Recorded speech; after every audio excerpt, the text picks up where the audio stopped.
We continue to follow breaking news out of Ukraine. A U.S. official tells CBS News that Ukraine has agreed to a U.S.-backed peace proposal with only minor details left to sort out. The move comes as U.S. Army Secretary Dan Driscoll meets with the Russian foreign minister. Russia has not commented on if they'll sign the agreement. Now, earlier today, White House Press Secretary Caroline Leavitt posted this to social media. She said, quote, "Over the past week, the United States has made tremendous progress toward a peace deal by bringing both Ukraine and Russia to the table. There are a few delicate but not insurmountable details that must be sorted out and will require further talks between Russia, Ukraine, and the United States." All right, let's go now to the BBC's Abdujalil Abdurasulov, who's live in Kyiv for us today. Thank you so much for your time. So if this peace deal or proposal is approved, will it have the support of the Ukrainian people?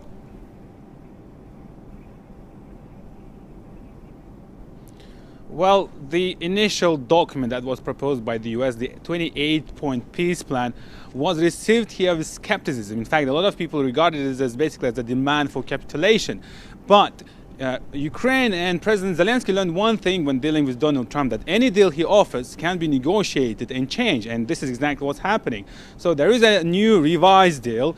And President Zelensky says that it's doable and it has fewer points, but it has right elements, he says.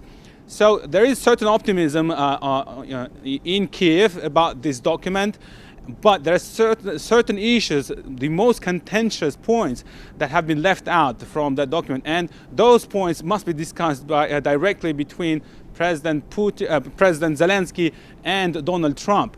And that's why the Ukrainian side says that they would like to organize this meeting as soon as possible to finalize the steps and finalize the agreement.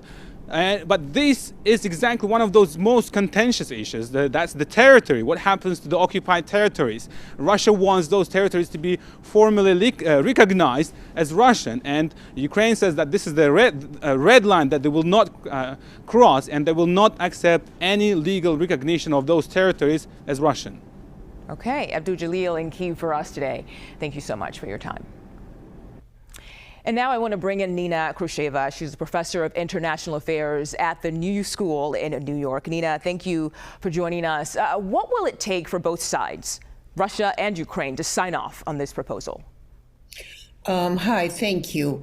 Well, I am not seeing how Ukraine, and we just heard that, how Ukraine would agree to give up the whole of Donbas territory, parts of it that Russia hasn't even invaded yet, which something that Putin wants. And I don't think he's going to agree to less. And he already said, once again confirmed last week, that if this territory cannot be negotiated over, then it would be taken militarily. So I am not seeing how the White House really tends to be very optimistic about its progress, which often has not been the case. I'm not seeing how two sides can agree on that very territorial issue. So, Nina, what does that mean? Is this just a continuation of this war if you don't see both sides agreeing? Well, that's how I see it. And when the U.S. plan appeared, the 28 points appeared, Vladimir Zelensky was saying, well, we would either have to lose the United States or have to stand by our dignity. Yes, potentially they will lose the United States and stand with their dignity, because also for Zelensky, already his parliament already said they're not going to agree to give out these territories. Putin is not going to agree for less. And so I would imagine that I honestly don't see that this time it can finally be resolved. I expect that there would be more iterations of negotiations, maybe next year or by next year. Okay. Nina Khruscheva, thank you so much for your insight. We appreciate it. Thank you.